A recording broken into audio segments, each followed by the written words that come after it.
Hello, this is the Crazy for Cult podcast. I'm Vanessa Cozini, and I'm crazy for all things cult. We're uncensored, unscripted, and slightly unhinged. There will be spoilers. There may be blood. With me today is my best friend, Jonathan Falkey.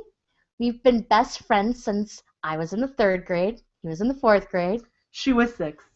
Everything happened to her when she was 6. This is very true. It's kind of a recurring theme. Everything. Yes. Everything happened when I was 6 years old, and life will never be the same ever since. So why don't you tell us a little bit about yourself? My name is Jonathan Falkey. I've known her entire life. Might as well have been. And that's pretty much it. I'm just the only thing right now that I'm working. I do actually play a lot of video games. Right now I'm actually trying to get the website that I have for DCUO, DC Universe Online, up and running a little bit more productive. It's fabulousgentleman.com. So if you play the game, you can check it out. Look on it. We're a very active league. Been there since the game started. So check it out if you're interested. If you play that game, it is based on the PS3 server, PS3, PS4, not the PC. So if you only play on the PC, you can't join us. Sorry about that. You're not cool enough for him. No, just the servers don't work that way. They work that way in Final Fantasy, not in DCUO. Interesting. So a little bit background. After I met you, I'm fairly certain it was you that got me into comics. Yes, I was. It was. She was a poor child before I got her into comics. Very, very poor. Very, very sad. It's true. You never did get me into gaming. I mean, you try. I do play some games. She plays games where she can't die. Pretty much. She doesn't like dying. Yeah. So if you can survive the entire time, and the graphics are bad, and you actually release in like early 2000s, Hey man, Spyro was awesome. Again, games where you can't die. You can die in Spyro? Yes, you can fake die in Spyro. But I mean, it's just one of those things, and it's kind of actually one of the things that actually brought us together is because then we had the whole geeky comic book thing. I remember also one of the sad things is we were both into Pokemon at the same time, and we actually went to go see the Pokemon movie together. Yeah, we did. We got little cards that you could only get for Mewtwo. Going to that movie. It was Mewtwo. She got Mewtwo. I got Dragonite. Very, very ridiculous. That movie theater that we actually saw it as is closed down now. I literally get super nostalgic and teary when we pass it. Well, because it's I also have so many nothing. memories. There's nothing there. It's like bulldoze. It literally is just a lot at this point. Yes, a parking lot for cars. Very sad. It has a lot of memories for me. That is where we saw X-Men. See, I'm so certain that's where we saw X-Men. Because I swore we saw X-Men at the Garden Grove, Regal. The walk down, because the way that this place was built was kind of underneath was 2 of the theaters and up top was 2 of the theaters. And when you walk down, I remember the X-Men poster as we walked and we went to that side, and that's the theater we went in. That's the same theater we saw Austin Powers in. See, Austin Powers by X-Men was released in 2000, and I think that movie theater was actually selling the cheaper movies at that point, not the regular ones. Yeah, it was one of those discount theaters.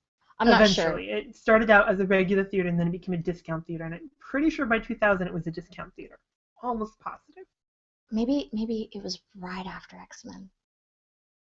Regardless, we're always boring people with details that neither of us can We prove. always debate our own history. It's kind of odd. So we saw X-Men together. Now, remind me, did we see Generation X together? I think I was in your apartment. No, we didn't because I watched it with Melissa. Didn't you tape it? No, we didn't tape it because. Okay. So the thing about Generation X is we actually found out. My father, he worked at a company. He was aerodynamic, and he actually was friends with someone who was he loved comic books. He collected cards. We actually bought some of our trading cards off of him, just because he picked them up, knew a dealer. And what actually happened is we found out through him. He told our dad because he knew we were into it that it was going to air. That he didn't tell us until that day. So we barely were able to watch it. So we didn't tape it. We didn't do anything. It was just no, get out of our way. Get out of the television. It's ours. We kicked everyone out. A little history. Generation X came out in 1996. It was a made-for-TV movie, which is very, very difficult to find. And how old were you when you finally found the DVD? Well, this is our second time buying it, and the first time I bought a horrible, horrible copy that it played once, and that was pretty much it. I think I bought that in 2001. The last copy that I currently have, I got maybe a year and a half ago. Okay. Very, very hard to find. If you Yes. do find it, it's gonna probably be eBay. Actually, I see it quite often. Of course, my phone goes off. I see it quite often at comic book conventions. I actually do. I don't know its quality. And that's why I don't buy it. I've bought it. There used to be a website called Antimatter's Multiverse, and they sold the 91 version of Fantastic Four and the 80s version of Captain America, where the shield is literally plastic, like just straight up plastic. Like the toys that come out now are better than what they used in that movie. And you've never bought these? You've told me to a couple times, and I just never get around to it. See, they'd be hilarious. I can still get those at the conventions, but we'll talk about conventions way later. So this is a hard movie to find, but it's one of those hidden treasures. It's one of those time capsule movies. So let's talk a little bit about Generation X. It came out in 1996. It was filmed more than likely around 94, 93. And it's very much a product of the generation. The clothes, the scenes, the special effects. The makeup, everything about it. Like, yeah. You can tell. I mean, the one thing that's good about it is this was literally the last movie right before we actually go all the way to X-Men, which was actually the first best movie of its time, of that genre. And it's just, like, when we first saw it, like, it was good. Because that's the technology that they had at the time. And just looking back on it, it's still good for what it was. It's just, it makes you laugh now.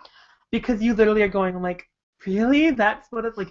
The music, everything. And it's not saying that we didn't enjoy those things. It's just, it's funny. Like, even the arcades. Like, you can't find arcades anymore. You can't. It was beautiful. And what's really great is behind one of the characters is very clear. It's not even like, it's super clear to see an X-Men pinball machine. Actually, no, it was the actual. It was the X-Men arcade machine. Okay. I think that came out in the 1980s, something like that. I can't remember what it was developed, but it was the old school one that actually had all 6 characters. You could play Dazzler, Nightcrawler, Colossus. See, I'm boring you guys now with this. Cyclops, Storm. No, that's what we do here. Old 1980s lineup.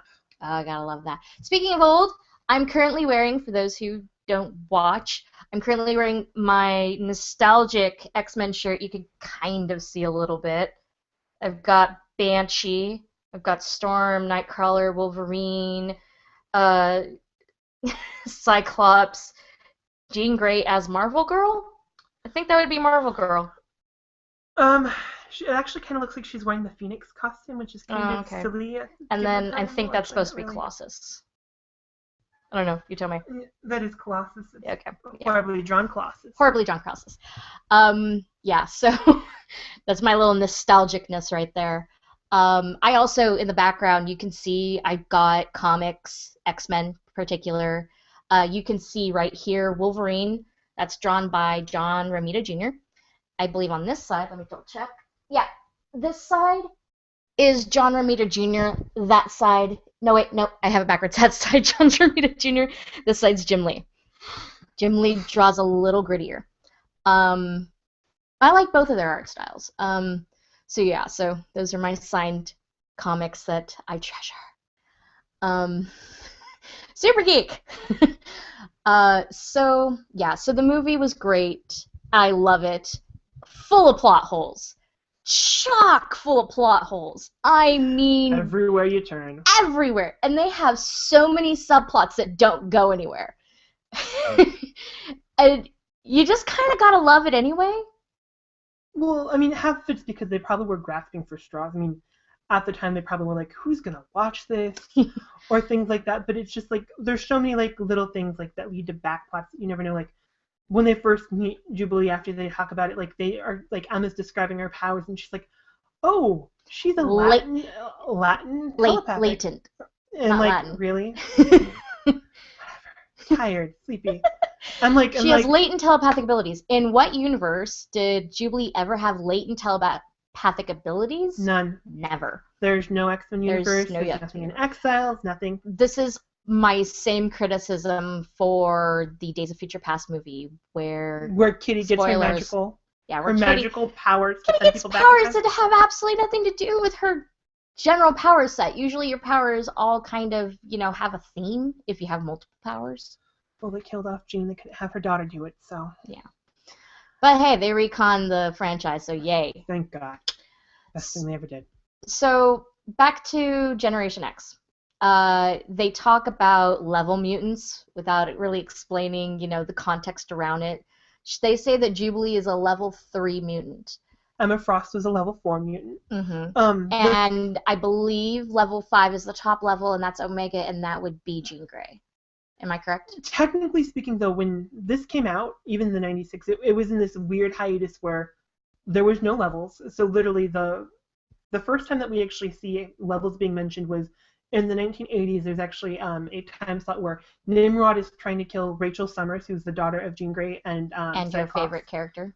Yes, she is my favorite character of all time, where they call her an Omega mutant, which they have virtually forgot about in this day and age. She was the first time that term was ever used. Then you had no other term in the comic book industry or movies or shows at all. Then we get to this Generation X film where they go back to the levels. Wait, didn't in the 94 series... No. Okay. X-Men animated series, the very first one. By the way, if you've never seen, you have to see because it's the best thing ever.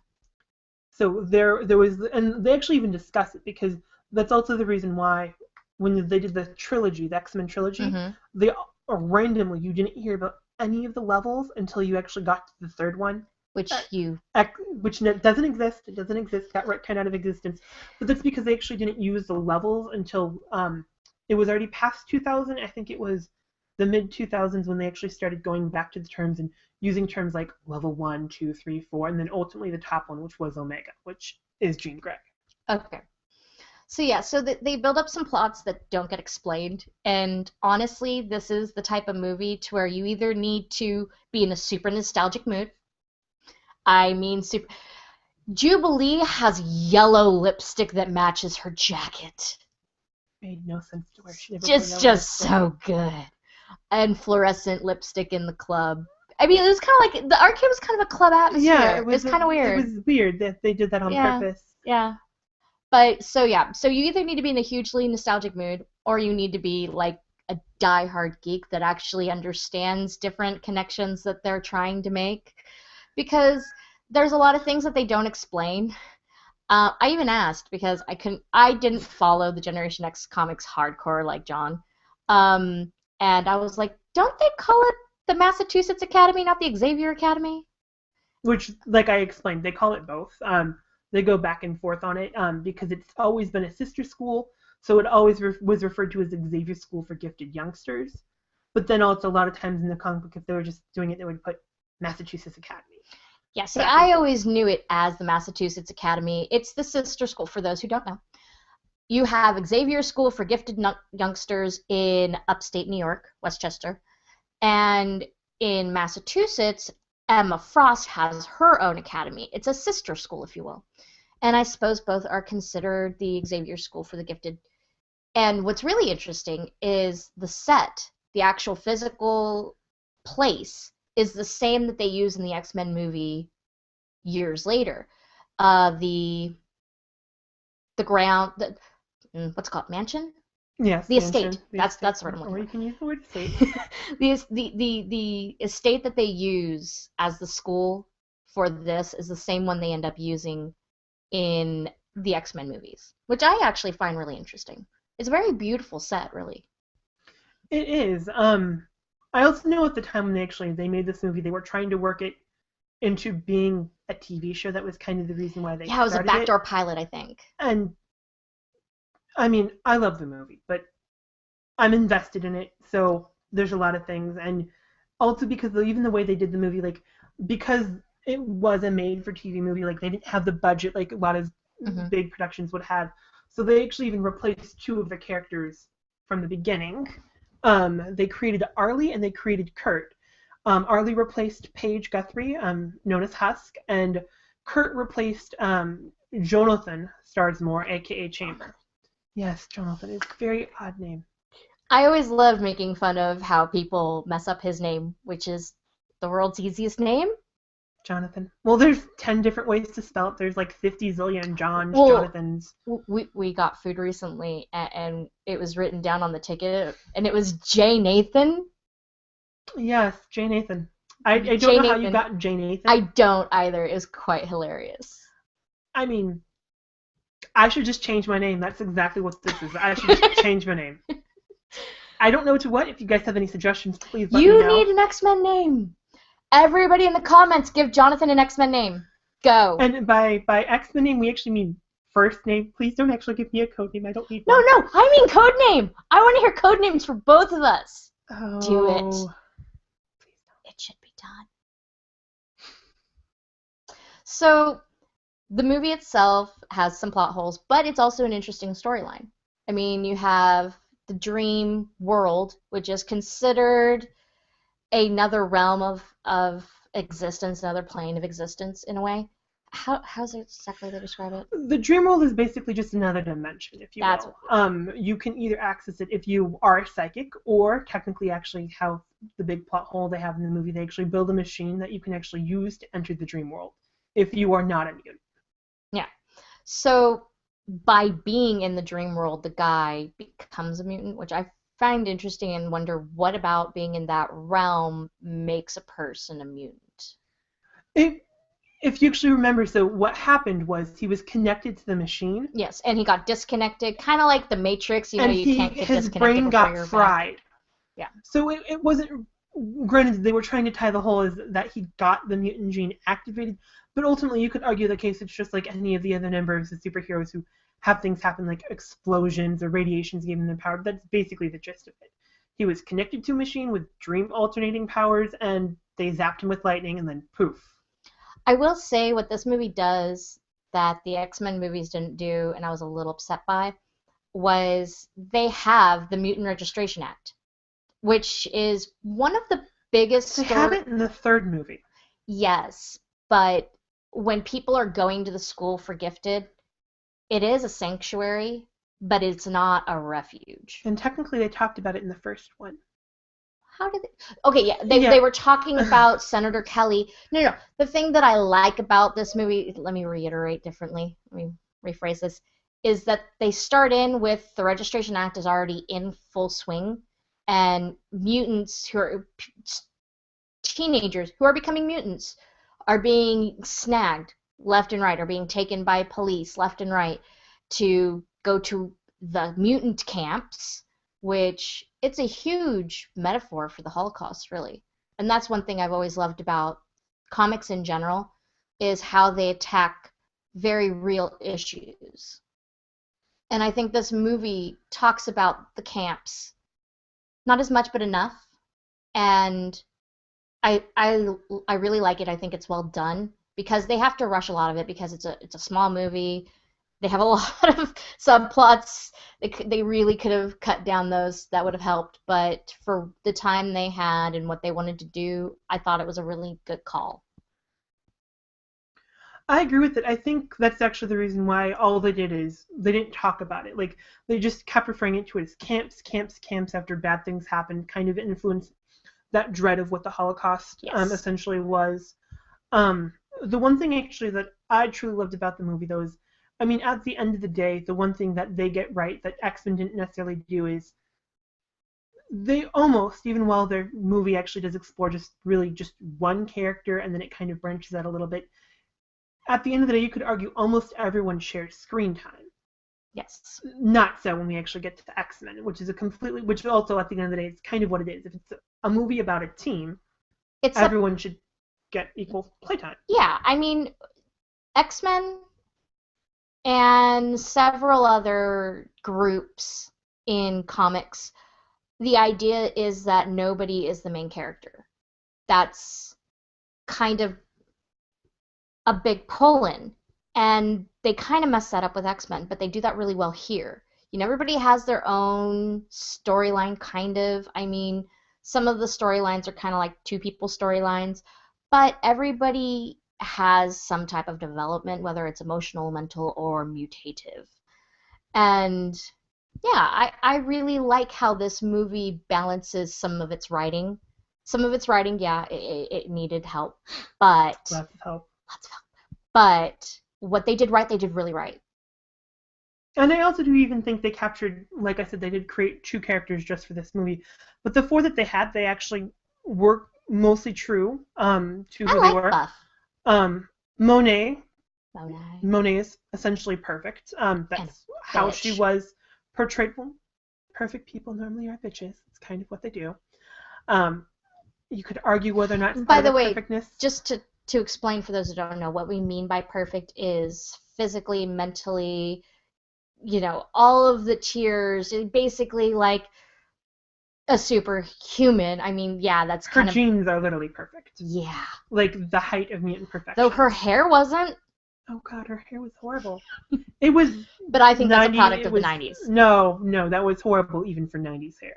It was. It really was. Like I really okay. like her hair in one So scene. Arlie, aka Buff, she has this very like girl next door kind of look for the entire movie until the end. Just because of her mutation, she doesn't like showing her skin or her body.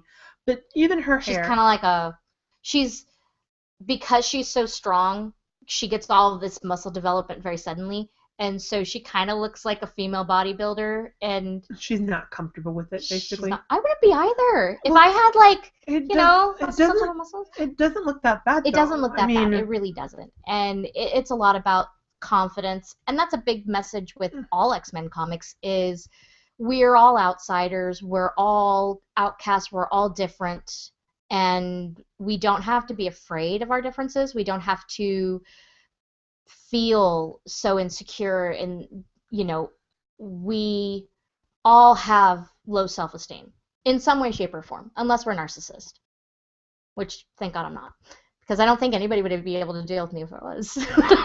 no, we'd have to end you. It's true. Literally. So, yeah, so that's a lovely message that gets sent through her character that I really enjoyed. And at the end, her hair looks all pretty and stuff.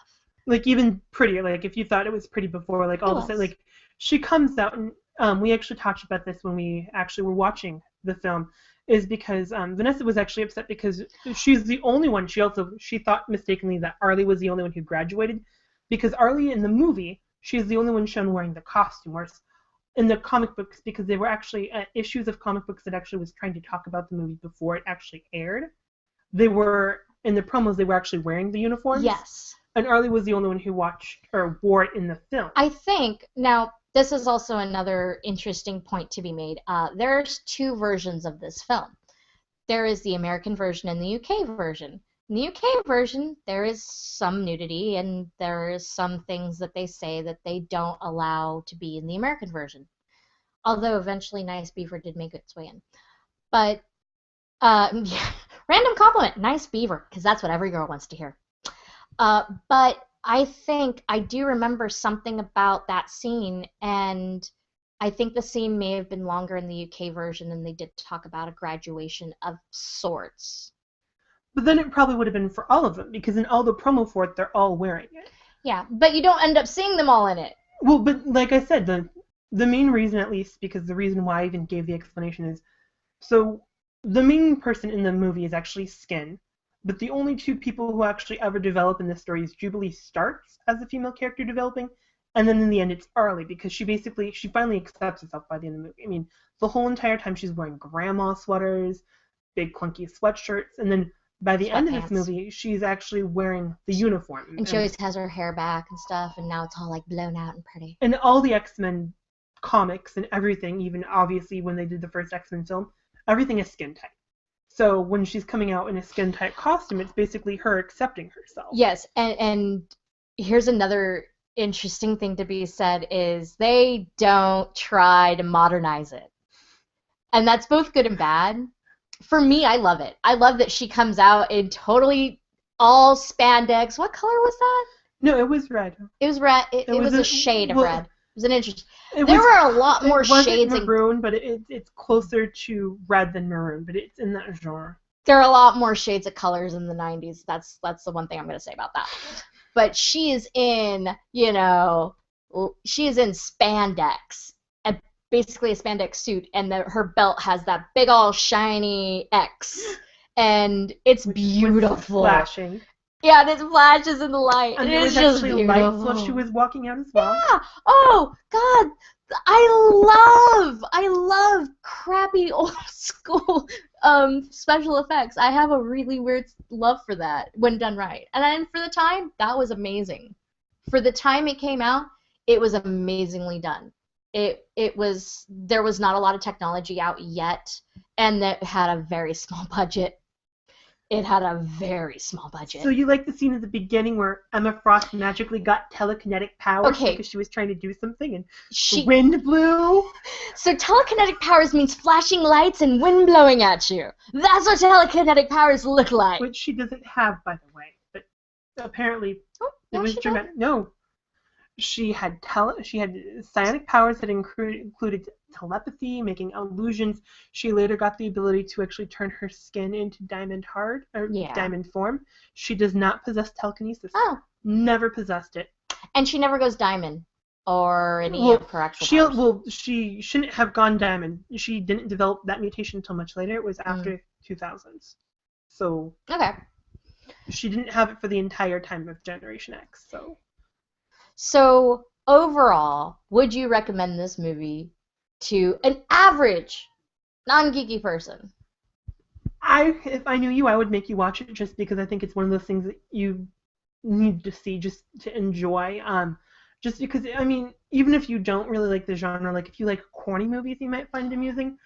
I don't think a lot of people out there will like it though, just because it is one of those things you're either going to love the movie or you're going to hate it. There's no in between. It's a very much exact movie. There's no in between on it. Also, I'll say, if you're a fan like I am of Matthew Fewer, he is fantastic in this role. I love Matthew Fewer. He's a very outrageous, kind of out there character, but even when it seems like he's going over the top, you're not overwhelmed by it ever. He played Taggart in Eureka.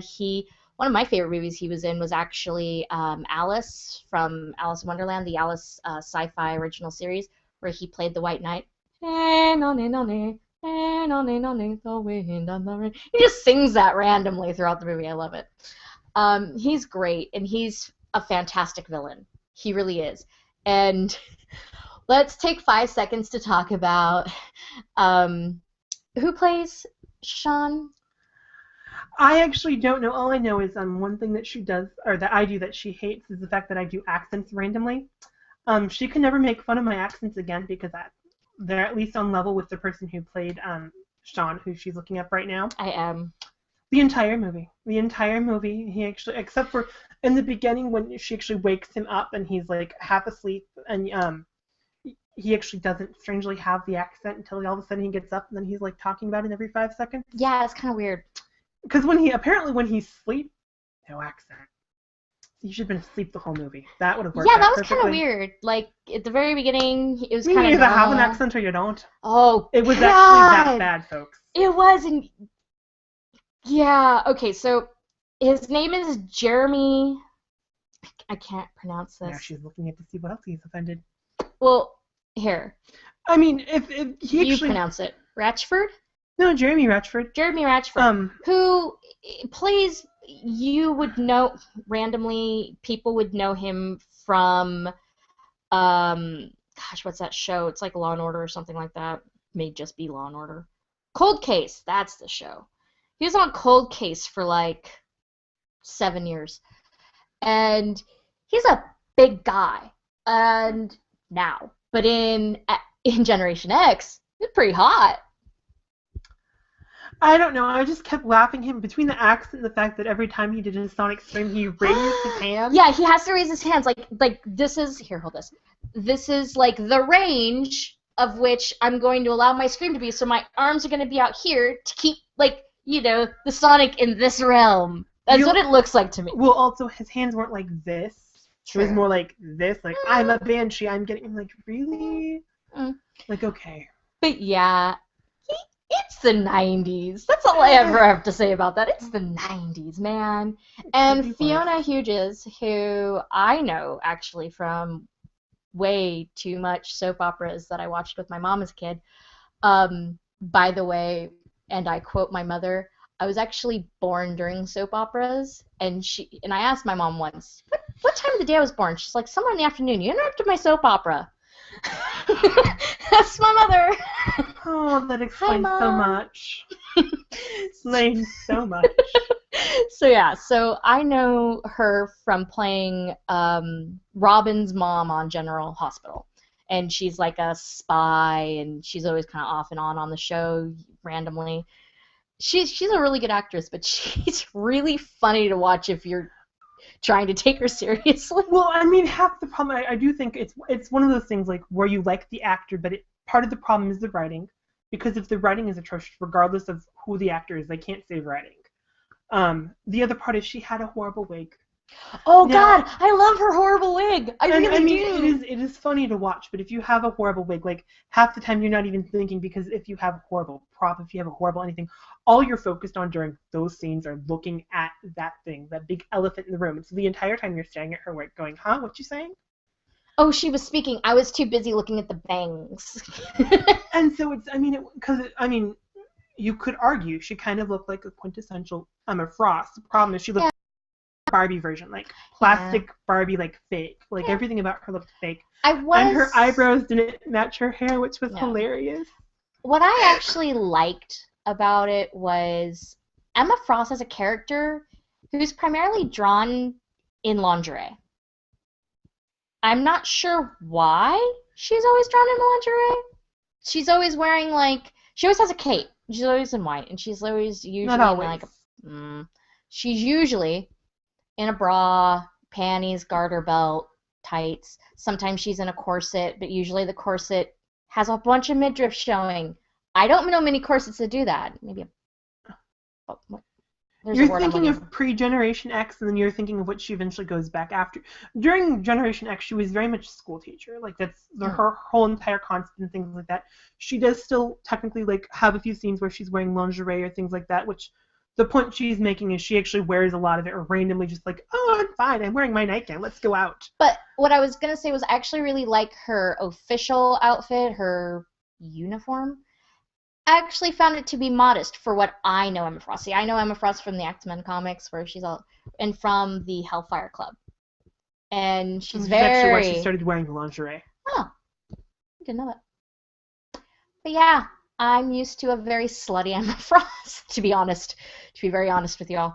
So I actually like this. I found it to be less slutty. So, overall, thumbs up.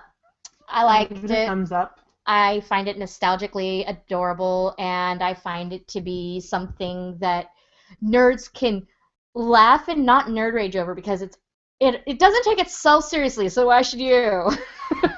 So that's I think gonna be the best way to segue into X-Men. Dun dun dun dun dun dun dun dun dun dun dun dun dun dun dun dun dun. No? Okay, just me. I like the theme song, okay? So, X-Men came out in 2000. It was filmed in 99. It was filmed in 99. The problem also with the movie is, at the time, they were told, because they were actually going to get a winter debut. And that was what it is. And they're like, well, we're going to actually give you the summer. So they're like, okay. So they thought they were getting pushed back. They were actually getting pulled forward, so they actually had to finish a lot of things, and a lot of things got changed at the last second to actually account for timing and whatnot. I think that was one of the reasons that they pulled the Sentinels out, because the Sentinels were in the original script. They were in the original script. That wasn't one of the reasons I think why they were pulled. I think because I think they had a couple scripts for the first one. Oh God, yeah, they went through 18,000 scripts. But I mean the problem though. The Sentinels were originally cut due to budget. Okay. That's actually even the reason kind of why finally in the third one why they got them in there. The head. Hey, they still got something. That's one of the few. There's a sexual joke in there somewhere, and I just can't find it. That I probably could, but I'm not touching it. That's actually one of the few. You don't touch it. That's not the point. I can't help myself. I'm a horrible not person. The point. I really, truly am. She is. I don't know why we're still friends. The head is one of the few things that is good about the X-Men 3 movie. Yeah, that's true. The one thing at least that I actually disliked about this entire premise, and I love the movie. I love the movie. Bought it when it first came out. Love the movie. I thought it set truly the stage for the genre where we at in this day It and age opened up all the super. I doors. mean, It really did. the success of this movie is the reason why we can see Guardians of the Galaxy, why we got an Avengers movie. I mean, there are other factors in, but if X-Men flopped, pretty much Spider-Man would have flopped, which kind of still should anyway, so it's a different topic altogether. You know, the way I look at it was Batman with Keaton was really good. Not so much with Kilmer and Clooney. And that's the reason we did not have DC movies for so long. It's because there were flops with the big money-making one. And so... But I think that kind of goes back to writing again. Because the last Batman movie, before we got into the later ones, Batman and Robin had horrible writing. But we love it anyway! Yes, but that's also a different topic, but it was horrible writing. It really was. Horrible plot, horrible plot holes. But back to X-Men. Yes. The one thing that I disliked about this movie is Rogue. I don't have... if we're going to talk about Rogue, I gotta say, I very nearly left the theater. I do remember you being like, calm the frack down. I very nearly left the theater. I was pretty pissed. 5 minutes in, and you're giving away one of the better, interesting secrets that I found in the comic. Yes, he's always told me that they do reveal her name in the comics. No. What I was going to say is they revealed it after, though. Yeah. And the thing is that you don't introduce her as Marie and then introduce her as Rogue. You don't. Because that's like introducing Wolverine as Logan. Or no, as James Howlett. James Howlett, yes. Yeah. I don't like that storyline. It's an actual storyline. Don't care. So you just wish his name was something cooler other than No, Jay. I like James. I do like James. I just don't like the story itself. Anyway, I also don't when you have such a lovely mystery and there's so many things, people get to, kind of for me, figuring out what Wolverine's life could have been like before he lost his memory was a good spark creatively. I invented a new word today, ladies and gentlemen. Creatively. We'll be selling dictionaries for Vanessa after the show. So, creatively, it sparks a new generation of writers when there's mysteries and things to be discovered and explored. And when you take the mystery away, I don't like it anymore. I really don't. I mean, when you took the mystery away of who Logan was and his family and his childhood and life before Weapon X, it wasn't interesting to me anymore because, okay, now you know. Now what are you going to do? There's no more point to us theorizing. There's no more point to us wondering or, having cool little interesting debates. It takes away the fun. See, I disagree with that because I always think knowledge is actually a good thing, and I think sometimes just it would bug me. It would personally bug me just not being able to know everything. It would bug me because it bugs me on a human level. But, I mean, I do agree with you. They never should have mentioned her name because I found out years later that, it still wasn't released, and I'm like, oh, God. I'm like, and that's actually one of the reasons they actually kind of got in trouble and had a little argument about that, you find out later, because they never should have mentioned it. I also really don't like that scene. Just generally. See, I have that song Well, that part isn't important. I did think it was important. It's just one of those things that ingrains in your brain. It's like nails on a chalkboard. I do think it was important, though, to give the scene of her kissing Cody. Yeah, that part was cool. I get that part was fine, but they never should have mentioned a name. She never should have just whatever. And she needs to stop pretending she has a southern accent. That's me. She just never pulled it off. We're not gonna get into that. That's a different thing. Anyway, that's you hating the actress. I don't hate her. No, I think she's a great actress. I think she needs to stop accents she can't do. I'll tell her to start working on an Irish one. But I mean, and that was technically the entire X-Men movie. I mean, the entire X-Men movie really comes down to Rogue and Wolverine. It does, even though it's supposed to be an ensemble film and it's supposed to be about everybody, but really Cyclops doesn't have a storyline Storm. Oh no! See, Cyclops and Jean get thrown in there because of the whole love triangle thing. It's So not they a story of development. They get added dimension. Storm is basically just a character to kill Toad, and she doesn't even kill him. She says, and you once counted the lines she has? She has around 53 lines. If you actually I thought it was a lot fewer than that. Well, because technically it depends on how you count lines, like Sure. if you're counting sentences. Sure. But I'm telling you, like, she utters less than 100 sentences in the first one at all, like, and at least I've chosen a side. And she was actually one of my top favorite X-Men's originally when I was first growing up. So I mean, the very fact that she's coming to television, she's basically, and like this is counting like her whole scene with Senator Kelly is counting like these lines, and she's the only one in there having that conversation with Senator Kelly, and it's like 100 lines, and like the entire she really 2 doesn't hours, talk 100 much. lines. And I get why, because I mean at the end of the day it was Wolverine and Rogue, and I get that it's actually how they developed their story and developed their plot, and especially compared to Generation X, like X-Men's plot, it made sense. A lot of it went. I mean, you could find and pick out like a few holes here and there and nitpick, but I mean, for the most part, given what it was and given the startup, I mean, it is good. It's really, really good. And like Generation X, it actually shows you the Holocaust. It shows you some very, while they're not graphic in nature, the emotional weight is very heavy, and it's very present for that scene where young Eric gets separated from his parents as they're going into the camps, and that's when his powers come forth. He's always been a very fascinating character to me. That's the first time I really understood that a villain isn't always evil, pure evil. I think society shaped him and made him what he is, and he's a product of what he went through. And I think it's very beautiful and very telling for as evil as that was, he survived it, and he wants better for his kind. And there's a large separation between mutant kind and humankind, just like there was a large separation between Christians and Jews.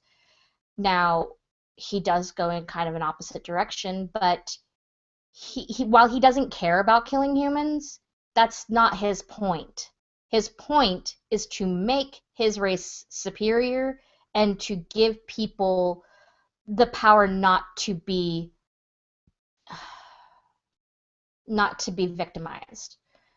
Yes, it turns around and victimizes humans then, and that does cause a severely ethical issue, but it's a very powerful and interesting way for children, especially when we were children, reading these stories, watching these movies, and thinking to ourselves, what would we do in these situations? I didn't learn a lot about the Holocaust in school. I learned more about it through watching the History Channel at home. But you get a better sense when you're looking at it through characters' eyes than you're looking at it through a history teacher's eyes. And I think it's a more powerful way to show you, instead of just telling you what happened, showing you the severity of what people have gone through. And even Ian McKellen has said, the divide of mutants and humans is very telling of the divide of Jews and Christians, the divide of homosexuals and heterosexuals. There's always a great divide, and there's always oppression, and some people are always suffering oppression and depression. But X-Men is one of the the reason it's my favorite comic is it's one of the few things that dives into just about every humanist problem you can think of. No, I agree with that. One thing to even go back at is, I think actually that's the one reason why the X-Men movie was actually the best way to start, because it does start with Magneto. It starts showing you how he evolves, because it's one thing the comics have always talked about. They've always gone back into his story. He's one of the few quote-unquote villains who have gone back and forth on both sides of the fence more times than you can count. It's because at the end of the day, he is very much a product of his times.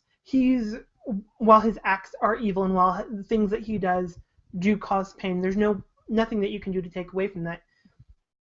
In his head, as you can argue all villains do, he believes he's right, but the difference is at the end of the day, he's gone through it. So basically, he's just trying to do everything he can to make sure he doesn't go through it again. And there's a saying. I don't know when this saying came out, and I don't know who coined it, but I love this saying. A villain is a victim story you haven't heard. And this is the few cases where we know the villain to be a victim, and we know his story. And that's a lot of the reasons why I can never hate his character. For all the stupid shit he does. Oh, he's sorry, Quicksilver. That's enough of a reason. Yeah, we love him because he's the dad of Quicksilver and Scarlet Witch. No, we love him because he's the daughter of Wanda and Polaris. We don't love him for Quicksilver. Okay, I love him for Quicksilver. I love him for Polaris, and I love him for Scarlet Witch. I've always liked... Shut up. I'm allowed to like the characters I like. Quicksilver's been a dick for most of his time in creation, except for during the Age of Apocalypse. He was phenomenal then. Love Quicksilver then. For everything Quicksilver does wrong, he's a great big brother. Well, not big brother, but you know what I mean. He's a great brother. Not really. He technically actually kind of... Always he kind of actually made Wanda technically. The House of M arc before they retconned it. We disagree. I'm going to go back and show you the comics later. He's done this, and I still disagree. Yeah, because you have brother issues. I do. Yeah, that's the entire reason why she thinks. Anyways, moving on.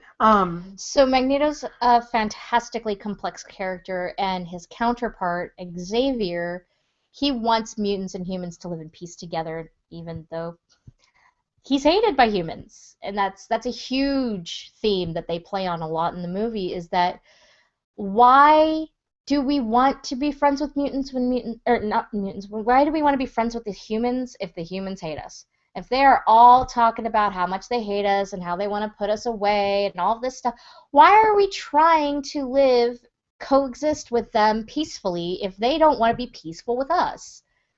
And that's an issue that never gets resolved because that's life. Well, it's also because one of the few plot holes, once again nitpicking, that X-Men has is you have to truly understand that Xavier and Magneto, they're basically yin and yang. They really are. It's one of the reasons why they were always close friends. It's one of the reasons why they helped and they built things together. And that's one of the things that they eventually explored with X-Men First Class. They explored it a little bit with the first X-Men movie because Xavier admits to Logan that Eric helped me build Cerebro. Yeah. And alluding to their past. And they allude to their past quite often. And, old friend and what are you looking for up there? These cute moments. And gosh, I don't know if this is what started the epic bromance between the two, but if it was, yay. I do love their bromance. They do have a beautiful bromance. They really do. But yeah, I love how opposite and at the same time how the same their characters are because they have so much in common. And that's why they're old friends, but they are opposite in their way of thinking. I mean, they see the same issue and they see two very different outcomes. Xavier sees the potential for good while, because he survived the Holocaust, Magneto sees the darkness in humanity, and he doesn't trust humanity. I would argue it's not even humanity. I would argue that it's more like he's just focused on survival. I think that's what it comes down to. He cares about his race surviving. So if opposing humans is what's going to keep his race surviving, then that's what he's going to do. I don't even think the darkness really plays. I mean, he kind of mentions it a little bit. There's a few lines that allude to it, but I think it's more to the basis of just wanting to survive because it's the overcoming thing about everything. Oh, survive this, survive that. So the other characters are interesting. They're not as complex. I've always hated Rogue in this movie because they messed up her characters in so many ways. They really couldn't fix it. Rogue, from what I know, she started out in her 20s 30s. I mean, that you'd have to really be pushing it for 30s. But she started out as an adult in the comics. No? She was Kate being wrong. She was technically a teenager when Mystique found her, and they did allude and they did show some of the things that she did with the Brotherhood of the Mutants. She was technically, I think, in her early 20s when she actually got her powers from Ms. Marvel, when she sucked too much of Ms. Marvel, aka Carol Danvers. As an introduction into X-Men, though. Yeah, well, no, they did de-age Rogue considerably. Yes. I mean, obviously, all the other X-Men are older than her. Even Bryan Singer said she was kind of more or less a combination of 3 different characters. They were combining Kitty Pryde, Jubilee, and Rogue. Which was stupid because Kitty Pryde and Jubilee are like extras in this movie, so there was no reason to combine them. And they always have... Okay. One of the things I've always liked in the comics was Kitty's and Logan's relationship, because Kitty Pryde, she phases through walls. Woo, am I ever going to fight? Probably not. But then Logan takes her on and trains her. And that's some beautiful storylines with that. And all they talk about is, oh, Rogue, I can't touch people. And he goes, oh, but you could be loved. He doesn't say that, obviously, but, it's subtext. It's for people trying to find acceptance, and that is the key theme in all of X-Men. I think it could have been done better. I think it could have been done smarter. But I mean, at the end of the day, it's kind of their whole plot point. Because she is supposed to borrow Magneto's power so that she can use the machine, which does his diabolical plot. And that's what turns her hair white. Yeah. That's a fashion statement from the 80s. Thank you very much. Yeah, well, regardless of how she gets it, because I know that has always offended her. It offends me a little less. But it has always offended Vanessa. It was stupid. But I mean, if you argue, there are worse things in the movie. Oh, that's a nitpick, I'll admit. I mean, that's a nitpick. I mean, like, even kind of like the whole... So, Cyclops. I've never liked him. The only good thing is he had children with Jean Grey and Madeline Pryor who actually create good characters, which I like. That is the only good thing he's ever done, is spawn offspring. Other than that, he should die in a ditch somewhere. I'm sorry that he's involved with Emma Frost. Emma Frost, you could do better. Please kill him on your way out. You really can. But regardless, that's just my opinion. I know lots of people like him, but like pretty much he's trying to play the epitome of a bad boy character when he's a goody two-shoes. Except for now he's a jerk in this day and age. Yeah. But still... Back at the time, he was more or less a goody two-shoes kind of character. Scout. And he's kind of like playing a bad boy. I'm like, no. It didn't come over well. Stay away from my girl, Logan. Really. And it's... I mean, the one thing also that X-Men did interesting with all their weird things that they did, because first of all, they made Jean Grey a doctor. Like, they made her very scientific. That has nothing to do with her actual character in the comics. I understand that they did it for a plot point, and I get it. There's no... Hank, she was the doctor, and I get that why they did it, and that's fine. It's not something that I really want to nitpick over. I'll nitpick anything. Of course you will. But I did think how you instantly got the fact, like, just... That can't be my superpower. Yes, it is. No! No! The Her code name should be Knit. Knit? I don't know. Just Nitpicker. I don't know. Anyway, moving on. Like, instantly, like, Logan just sees Jean Grey, and then bam. Because that's pretty much how it is in the comic books. It's one thing I always hated. Because you hate Jean Grey. I really do. Yeah, see, it's not important. She spawned Rachel Grey. We don't care. Moving on. Logan can do better than her. Logan was with almost every girl in the fucking X-Men world. We're not covering this. He's kind of Han Solo of X-Men. We're not going there. Though it's like instantly like attraction, like a medieval attraction. You get that. I think it was actually done rather well. I think it kind of adds more to the whole like plot point of Cyclops and Jean Grey existing, because Jean Grey doesn't really become important until the second film, and Cyclops never really becomes important. Nope. And we're okay with that. Yes, we actually are. We really are. But I mean, that's kind of just what it was. It's like, hi, I'm Jean. Hi, I'm Logan. Stare for a couple minutes, then move on. Couldn't wait to get my shirt off again. Sorry, there's some corny lines in this movie. So, overall, it's great. It's a great movie. It did great things for all comic book movies. I mean, it opened the door. If this movie hadn't have done what it did, I wouldn't be podcasting. Yeah, I mean, like I said, before this, the closest thing they had to a successful movie was Generation X, and so many things wrong. I still love that movie. So many things I wrong don't think with you can consider that movie successful. Well, I said the closest thing. Okay. Closest. I didn't say it was successful. I said the closest thing before this. So, I mean, if that's your basis, and then this was just huge. I mean, you don't even have to be a comic book fan to like this movie. In fact, I know tons of people, when they first saw it, they were going to see it just because they considered it an action movie. Yeah. It had nothing to do with the comic. And you don't even need to understand. In fact, they explain enough of it. A lot of these movies, like, if you actually go in as a comic book fan, sometimes it's more against you these days and age than very much for so. you. I agree. And this is definitely one of those movies that you should just get up and see. If you haven't seen it for some reason, you should just There's something wrong with you.